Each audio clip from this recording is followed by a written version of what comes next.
120 దేశాల ప్రజలు అక్కడ ఉన్నారట. ఇంచుమించు 120 దేశాల ప్రజలు అక్కడ ఉన్నారు. ఈ 120 దేశాల ప్రజలలో కేరళ నుండి వెళ్ళిన వాళ్ళు కూడా ఉన్నారట. నేను ఇశ్రాయేలు దేశంలో సేకరించిన సమాచారాన్ని చెప్తున్నా, ఒట్టి మాటలు చెప్పాల్సిన అక్కర నాకు లేదు, సమాచారమే చెప్తున్నా. కేరళ నుండి వెళ్ళిన మలయాళీసు అక్కడ ఉన్నారట. ఆ రోజున పరిశుద్ధాత్ముడు వారి మీదకి దిగినప్పుడు తోమా మలయాళపు భాషలో దేవుని యొక్క ఆశ్చర్య కార్యాలను వివరిస్తున్నాడట, ఆశ్చర్యకారు స్తుతిస్తున్నాడట. ఈ కేరళ వాళ్ళు, అరే మన భాషతో వీళ్ళు ఎంత స్పష్టంగా దేవుని స్తుతిస్తున్నారు, వీళ్ళకి ఎట్లా తెలుసు మలయాళం అని ప్రార్థన అయిపోయాక ఆ మలయాళీస్ పేతురు, యోహాను, యాకోబుల దగ్గరికి వెళ్ళి, ఏమండి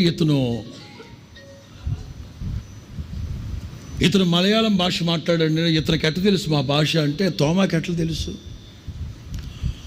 యేసు ప్రభు శిష్యులందరూ యెరూషలేము ఆ పరిసర ప్రాంతాల్లోనే సేవ చేశారు, కానీ అక్కడి నుంచి దూరం వెళ్ళలేదుగా.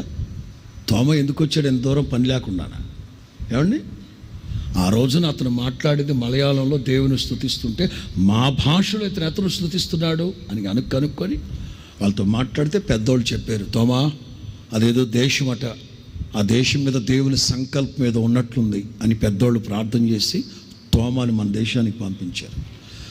2000 సంవత్సరాల క్రితమే సాక్షాత్తు యేసు ప్రభు శిష్యుడైన తోమా క్రైస్తవ్యానికి మన దేశానికి తీసుకొచ్చాడు.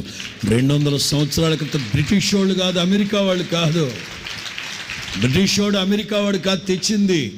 2000 సంవత్సరాల క్రితమే భారతదేశానికి క్రైస్తవ్యం వచ్చింది. అది వాళ్ళు వీళ్ళు కాదు, యేసు క్రీస్తు శిష్యుడే తీసుకొచ్చాడు మన దేశానికి. స్తోత్రం చెప్పండి గట్టిగా.